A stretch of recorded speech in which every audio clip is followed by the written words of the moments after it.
All right, welcome back to the Life, Liberty, and Pursuit of Happiness project. We're grateful to have Rickey back for a second part of our interview with him, and grateful for you to join us. So hopefully we can continue to bring you some good content that will help you in your life, be educational, and help you develop as you try and build your ideal life and live that in a sustainable manner. So we are just going to jump right into things. We talked about education and advocacy, Taylor's campaign last time. So we're going to move into some other things. So Taylor, why don't you tell us, talked a little bit about last time about the fact that you're married. What do you do to help keep your relationship with your wife strong? Well, I like to be spontaneously romantic with her. So like, I still leave her notes. After we've been, this weekend is going to be 7 years together and 6 years of marriage. And it's important to every day, communicate how appreciative you are. And we're a team. So, she goes to work, I stay home, take care of the house and the kids. And, we encourage each other, build each other up with our dreams. So she has Jennifer goals, I have Taylor goals, but we also have couple goals that we work together towards. So like one of those is we want to buy some vacation property on the coast, make an Airbnb. That's a goal that me and her work towards together. So it's important to, when developing a strong relationship, have these goals together, but also remember who you are as a person, so you don't just end up being, so I just don't end up being Jennifer's husband, or she doesn't end up being Taylor's wife. She's still her own person.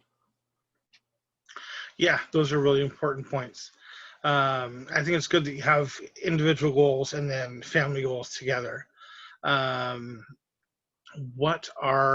So you mentioned it, and you mentioned this before too, the fact that you are a stay-at-home dad and she works.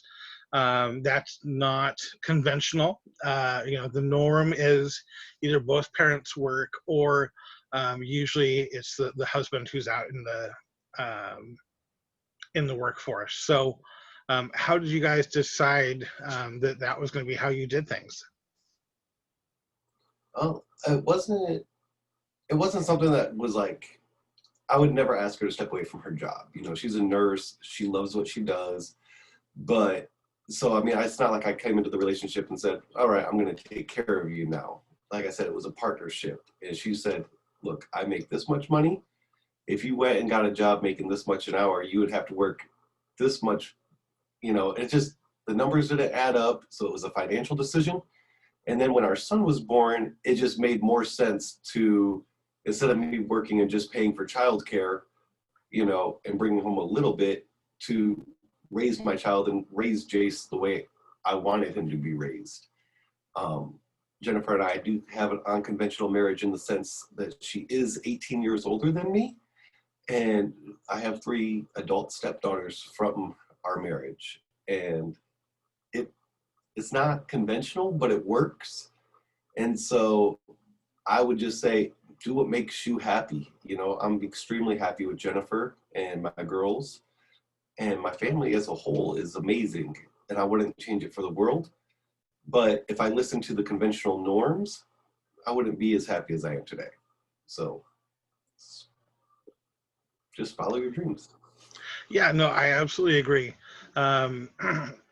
I'm a big advocate of doing what works well for you and for your family. So it sounds like that's what works for you, and I applaud you for that and for doing what works for you rather than trying to follow what others might say you should do. So no, I think that's great that works. That's what works for you guys. It's important that you found what works for you and that you're sticking with that and pursuing that. So and happy anniversary this weekend coming up. Thank you. So What kind of things are you trying to teach your son as he grows up? I know he's, kindergarten age, if I remember right. Yeah, So it's kind of the basics, but what kind of things are you wanting to instill in him as he grows up?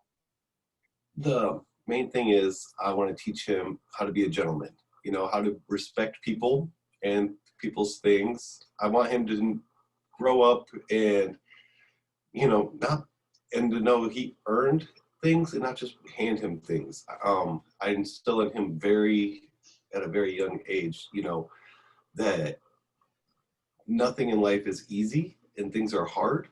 So, example, if he wants money to buy something for his video games, he has to work for them. I'm not just going to buy them for him, whether that's cleaning his room or something small, making his bed 5 days in a row. I mean, it's just these little things that teach him how to be a responsible, productive member of society and be respectful.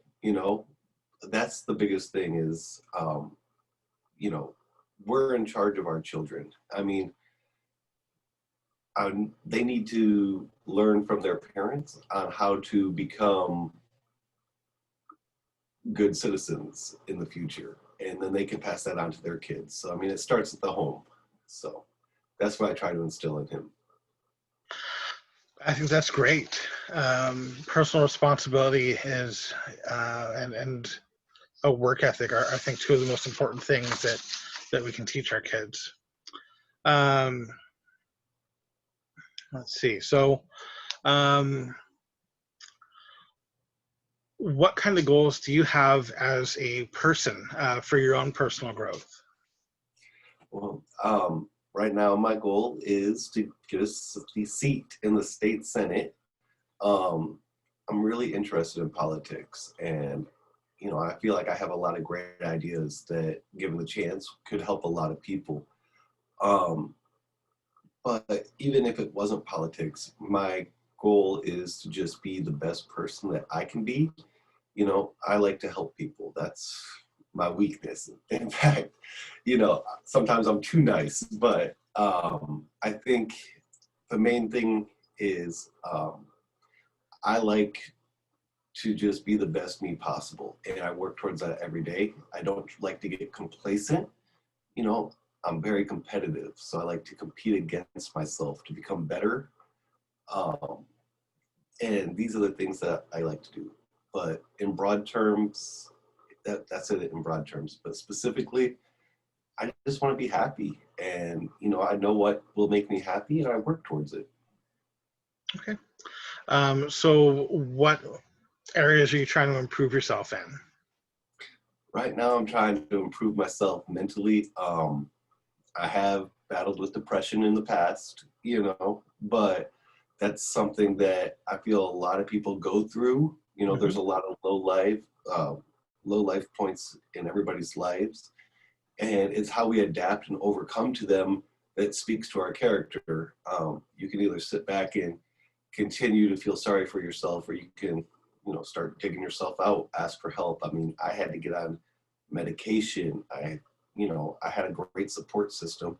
You had to find something to help you because depression, it's serious, and it's something that really needs to be addressed in society. There's a stigma attached to it. And there's a stigma attached. So we need to erase that. And if I, coming out talking about depression, it's still kind of hard because I've been battling it for the last couple of years. And it's not because I'm an unhappy person. It's just a biological reaction. I think. It's hard to explain.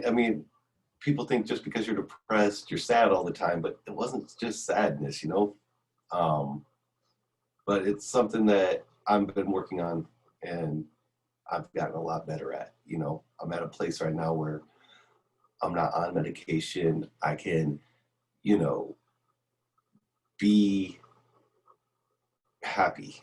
And it's not just happiness. It's anybody that's gone through depression knows that. So I'm not doing it justice rambling about it, huh?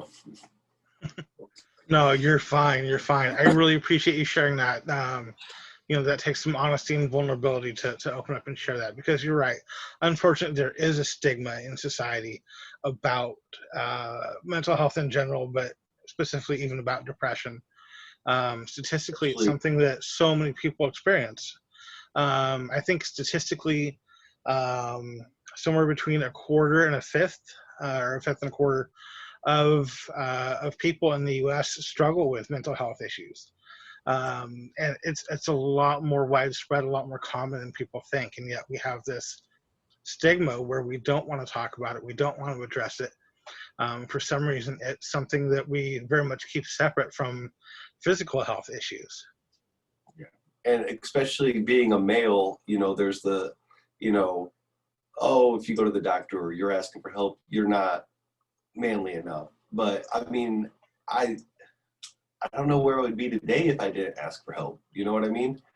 Hmm. It's, it's something that, I see a lot of men my age, late 20s, early 30s that start to battle depression, and we got to help each other out and lift each other out of it, Um, so one of the things I like to do is I had started a flag football team, brought some guys out that, we're not Joe Montana or anything like that, but we'll go out there, we have a good time, we throw the ball, and it gets people out, it gets them exercising, it gets them together and builds a bond with people that you might not have met otherwise. So, I mean, honestly, those are the types of things that helped me out of my depression, was putting myself out there, doing things that sometimes I didn't want to do.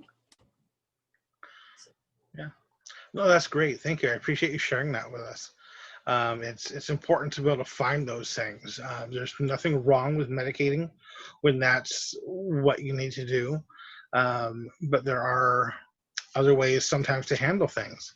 And it's important to recognize and make use of those tools and methods as well. So I know that can be a challenge for some people. So again, I appreciate you being open and honest like that. So thank you. Pause for one moment, please. What's that? Can you pause for one Oh, moment? yeah. Yes, buddy.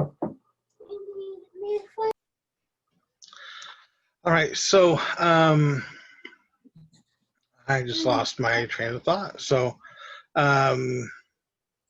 We left off talking about finding the resources, medicating if necessary, the steps needed to battle depression. mhm.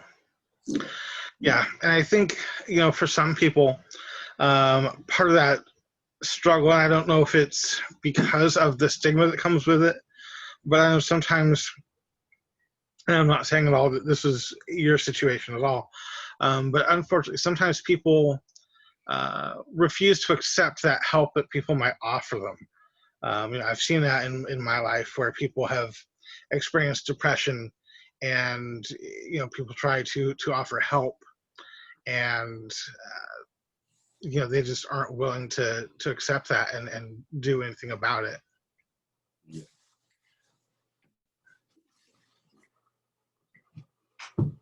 I actually, when I was younger, I saw a lot of that too, but not so much in my case. I mean, I like to not be too proud to ask for help. You know what I mean? Mhm. I never have been. And I think, going into politics, that's actually one of my strengths, is I'm not so stubborn that I'm going to go in and be like, oh, I'm a libertarian. I'm going to disregard Republican and Democrats' points of views and just do everything my way. No, I'm going to work together, ask for help when needed, and build bridges as opposed to sowing division. Yeah, well, that's one of the things about politics, is it is a group effort. So it's important that you're willing to work together. I know a lot of people don't necessarily have that attitude of working with others. So you're running for state senate now. Obviously, things may vary depending on how things go. Do you have any aspirations to run for a higher office, or what kind of personal goals do you have as far as that goes? Honestly, I've been so focused just on my state senate run that I don't know. I mean, we'll see how it goes. I mean, I could get there at the Capitol and decide, wow, I can't do this, or I don't want to do this. But my passion is to help people, and I feel the best way I can be effective doing so is in the state senate. If it wasn't the state senate, it would be doing it in the private sector. So whether I win or lose, my goals don't change as far as advancing individual liberty and helping people become their best self. So That's great. Those are kind of what we're about here. What outside of your run for office, what are you doing to help people? like I said, I put together the flag football team to help people. Mm-hmm. I mean, I'm not as active as I want to be in I have goals to help the homeless people, the homeless population, because I feel like every time I drive down downtown Salem, it just gets worse and worse.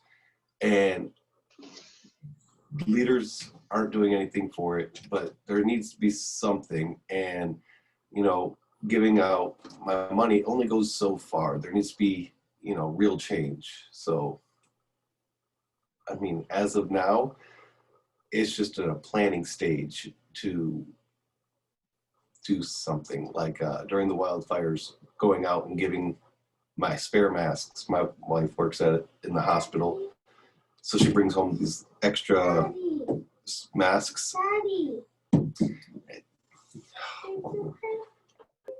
During the wildfires, I mean, I personally was struggling breathing, and so I roll by a homeless person and they didn't have a mask, I would offer them one out of my glove box, keep a little stack of them in there. So, it's just the little things to try to just make one person's day a little bit better, or life just a little bit better.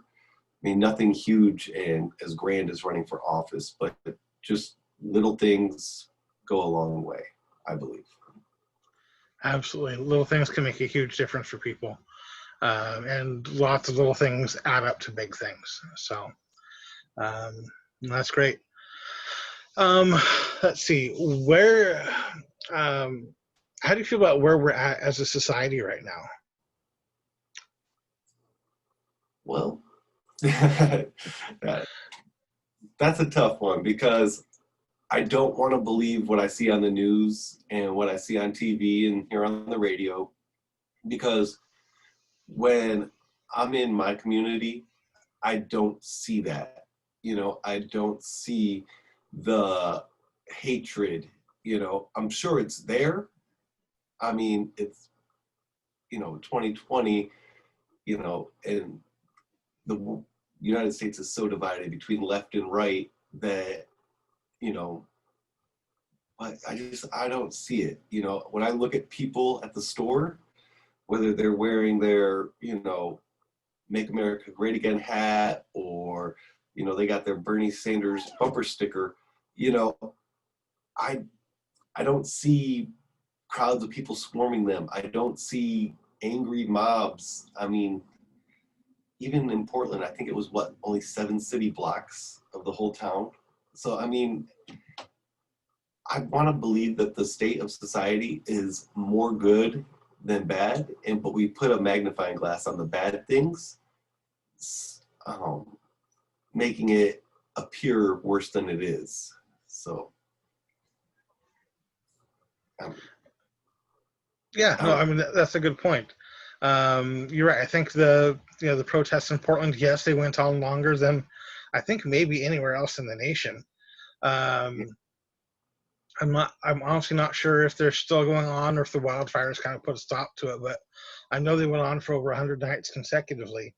And it was being blown up to be this major thing, like making it sound like the entire city of Portland was, being torn down. Um, and that really wasn't the case. You're right. It was really centered around just a few blocks. Yeah. Um, so what do you do to help yourself keep that perspective? I don't watch the news. I mean, if I do, like, I'll watch a couple headlines and then I'll go do some research, or I'll watch Fox News and then I'll watch CNN, and they both tell me the same thing but different perspectives. And there's two sides to every story, and the truth is somewhere in the middle. So I like to go and research for myself, see for myself what's going on. So that's my perspective. Is I don't just take what the television tells me as face value, or what I see on Facebook at face value. I mean, we need to educate ourselves, because there's a lot of misinformation out there from media, social media, and everywhere. So even your neighbor. So I had a neighbor one time in my life who was a little bit of a conspiracy theorist. I mean, he was telling me things about how, the Illuminati and lizard people, a lot of misinformation. So you just have to be judge for yourself and research it, So that's how I like that perspective. Yeah, no, it's definitely important to be aware of the bias that's out there. Unfortunately, there is a lot of bias, and there's a lot of people who just seek out and buy into what fits their perspective, their team, their tribe. And it's kind of a challenge sometimes to find the accurate information. And I think you're right. I think often it is kind of in the middle of what is out there. So, I mean, if we take a look at the current administration in the White House, I mean, everything on CNN is, this is Donald Trump's fault, everything's his fault. And then if you turn on Fox News, it's talking about how great he is and what he's done. And it's like, you can look for yourselves. And I personally don't see Donald Trump as like this great divider planning to destroy America, or the greatest guy ever that's going to save America. I feel like he's just a guy who wants to do the best thing, but he doesn't go about it the right way. So it's just looking at what he does, what he's accomplished, and, figuring out for yourself. I mean, he's such a polarizing figure that I feel like I'm going to get hate if I sound like I'm praising him, or if I sound like I'm not praising him. But the truth of the matter is, I'm indifferent when it comes to Donald Trump, because one man doesn't change the world. He's the president, but he doesn't have the absolute authority over everybody. So people need to understand that. So. Yeah, one thing I like to, and I can't remember who originally said it, but one thing I like to share with people is, if you're concerned about what the president's going to do, whether that's Trump now or whether that was Obama in the previous administration or whatever, if you look at what originally the founders intended, it wouldn't matter who's the president, because the government's not supposed to have the power that it's grown into. Exactly. And I mean, if you really want to look at the root cause, I mean, we have a 2-term limit on the presidency of the United States, but members of Congress can go on and serve for decades, 40, 50 years. That's where the problem lies. And one of the things I advocate for is term limits, because it's important to get fresh ideas in there. So, although I don't always agree with AOC's positions, young a young woman from New York decided to run for Congress and won. You know what I mean? It's like she's got new ideas, you know, may not agree with them, but it's better than the same things that don't work being recycled and thrown at us for the last 40 years. Yeah. Yeah, I think part of the problem there too is the power of incumbency. It's not an even playing field between the incumbent and challengers, and then you've got the major parties who've made it uneven between themselves and the smaller parties. So if you're an incumbent in a major party and you're not in a swing state, you're generally pretty safe. But if you're from a smaller party, you're not in a swing state, it's a challenge to try and make any kind of impact, let alone win an election. Yeah. So I feel like, you know, that goes back to educating yourself is, you know, I post about libertarian stuff all the time on my Facebook, Instagram, all my social media, you know, but there's still so many people who don't understand, you know, that there's other parties besides the Democrats and Republicans, you know, because that's what they're so used to, that they're like, no. They have no chance of winning. It has to be a Republican to beat a Democrat, or a Democrat to beat a Republican. And we've gotten so used to that style of thinking that we're voting against people as opposed of for people. And so that goes back to educating yourself, whether in voting specifically. So Yeah. That's a really good point. Education, educating yourself about the issues, the candidates is super important, as well as educating yourself about all kinds of other things. So, as a libertarian, you're not, you know, the mainstream, so to speak.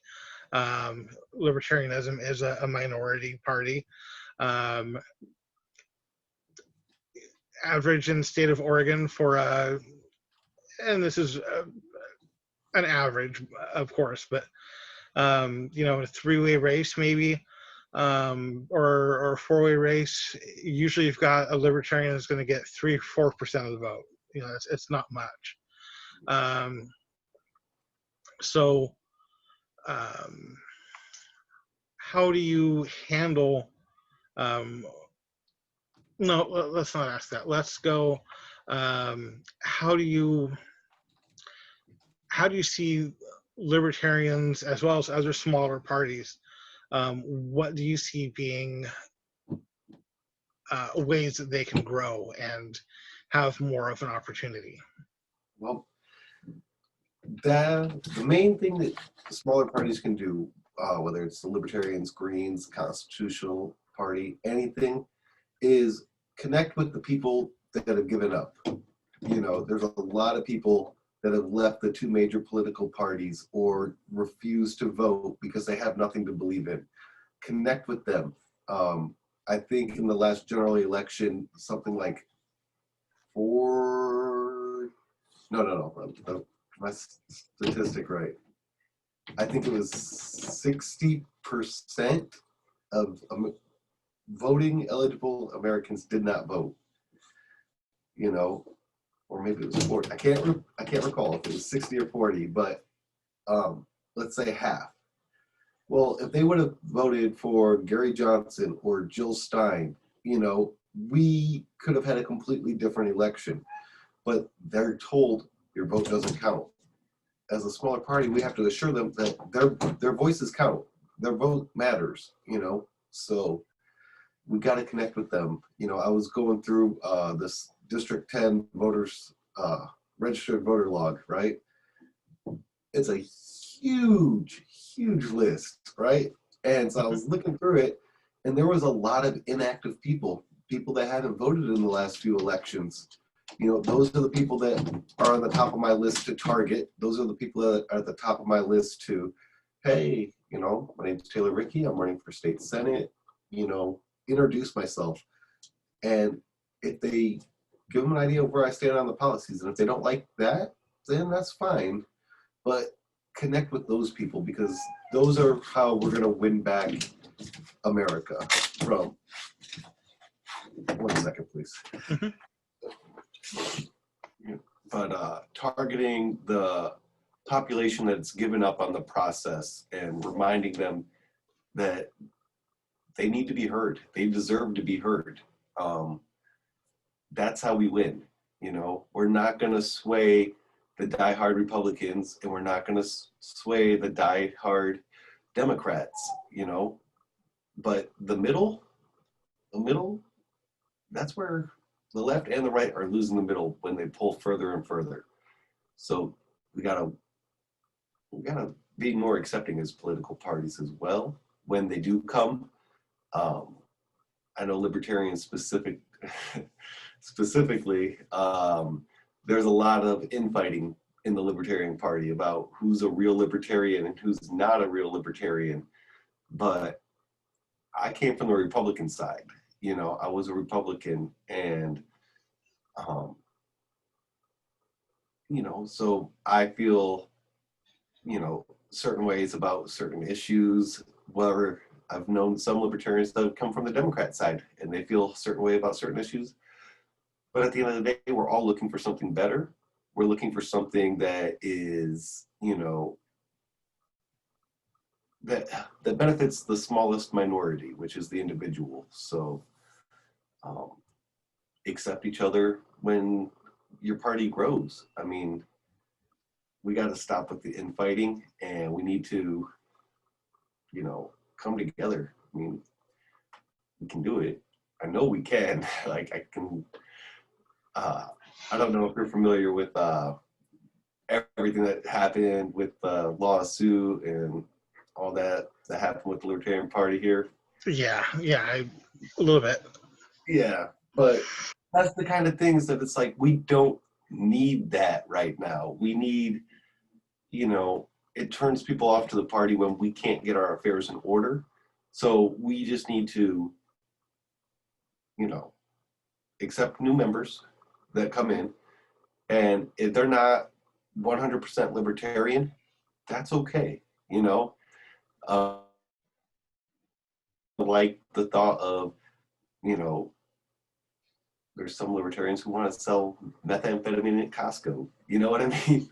Not everybody's going to be on board with that, but we find the things that make us similar. The government leaving us alone. No new taxes.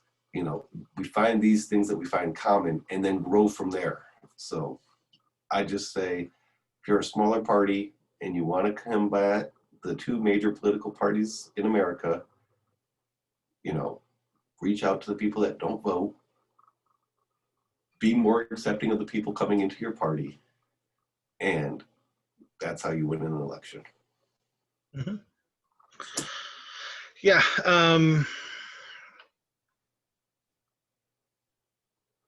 You were talking about hope. What do you hope society looks like in the future? What's your vision for where you'd like to see America go? Honestly, I think the best thing, what I hope for the most, is no foreign wars, close out the military bases overseas, have a big, peaceful country, not intervening in every foreign conflict, build up our defense. Then I want to rein in our spending. We're $27 trillion in debt nationally. I want to chip away at that debt. I want to make the dollar stronger and not keep inflating it. I want to make it inclusive for everybody. I want equality, whether you're gay, straight, trans. I mean, I want people to accept people for who they are. And, I just want a society where, it feels safe to let my kid go outside and not have to worry about, the dangers that we face today. You know, I want to get back to those simpler times where, you know, you could leave your door unlocked and not have to worry about somebody coming in and stealing all your stuff, you know? Mhm. So my ideal society would be like 1960s Leave It to Beaver. But, you know, honestly, that's what I would hope for society, is just to get back to, you know, being more, not so, what's that word? I'm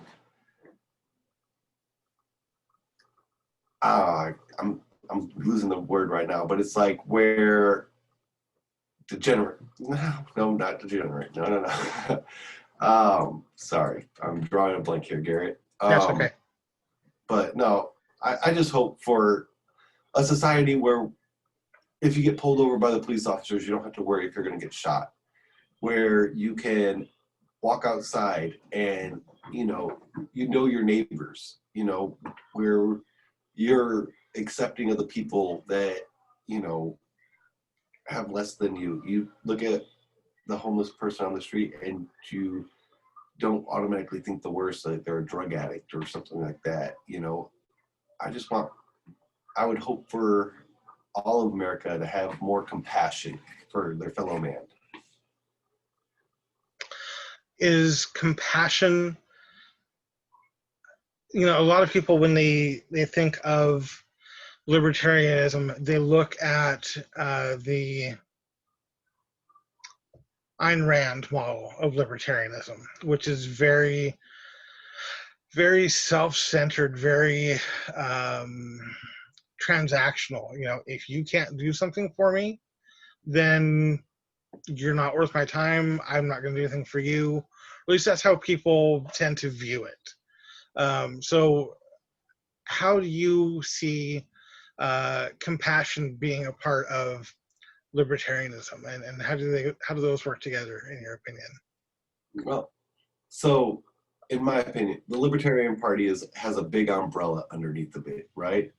You got the very self-centered ones. You have, you know, everything from an anarchist to, you know, not anarchist. But no, I think compassion plays a huge role because, you know, if you're a libertarian, you know, first and foremost, you have a duty to yourself and your family. You know, that's not selfish. It's not selfish to want to protect your family. It's not selfish to provide for your family. But when you get to a point and you have more than your means, you know, you don't necessarily have an obligation to help those less fortunate, but you should. You know, it's not in my nature to be selfish in the fact of, so being a libertarian, it's about the individual, and the individual should have every right to succeed without government interference. I would say compassion, libertarianism is compatible in the sense that that's actually, you know, I lost it again, my train of thought. Okay, That's so right. anyway, no, I just think about it. It's like, you know, I am a very compassionate person, but I'm also very freedom driven, and I think I don't just want freedom for myself. I want it for everybody. So I think that's how it's compatible. Okay. Have you ever read, out of curiosity, while we're talking about compassion, have you ever read any? She has a couple books, I think. Dr. Mary Ruwart. Anything by her? No, actually, I haven't. Okay. She has a book, and I'm not going to get the full title, but it's something like Healing the World, and talking about, like, the whole book really is about libertarianism and how compassion and love and the good neighbor principle, she calls it, fit in with that. So I will definitely look that up. What was her name again? Mary Ruwart.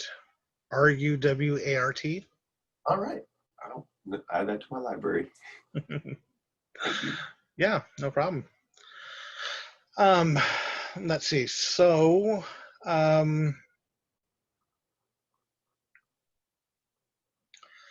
what kind of legacy would you like to leave in, however many years, um, when you're ready to leave this life?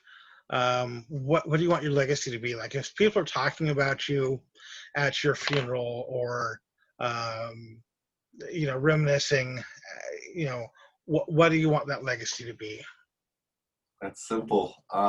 I just want to leave behind a legacy that my kids can look at and be proud of. I want them to know that whether, no matter what came up, I always did it with the best intentions. And I was honest. I did it with integrity, and I did it to the best of my ability. And I feel like that's the legacy I want to leave behind, is just something that my kids will be proud of, and, Mhm. that's why I strive to be a better person every single day. Good. That's a good one for sure. Um, I think um, how we leave the world, as far as what we teach our children, how we help them develop what we teach them. That's one of the greatest legacies we can leave for sure. Speaking of children. Just a second, yeah.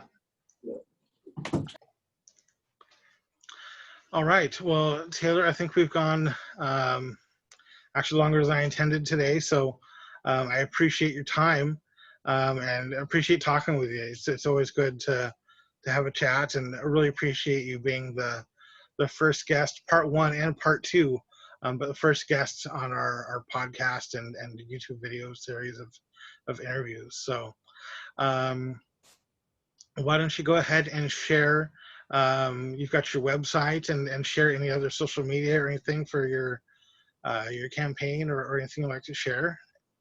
Absolutely. And you know what? Thank you so much for having me, Garrett. I really appreciate it. My website is Taylor, the number 4, Oregon, 2020.com. I'm on Facebook mostly, at Taylor for Oregon Senate, on Facebook. And I took a break from Twitter. And so you can't find me on there anymore. So anyways, Facebook, and my website, you can email me directly from the website. So I would encourage you to check those out. Okay, yeah, and we'll put those in the show notes. So, Okay. Thank you. All right. Go ahead. Sorry. Oh, I was just saying thank you so much. I really appreciate, coming out, and I love what you got set up here, Garrett. And, whether I win or lose, I would love to come back on again and have these discussions with you. You've been great. Oh, thanks, Taylor. I appreciate it. Good luck in everything. And I hope things continue to go well, and hope we're done with these wildfires and all that. So I'm sure we'll talk again soon. Absolutely. Thank you. Thank you.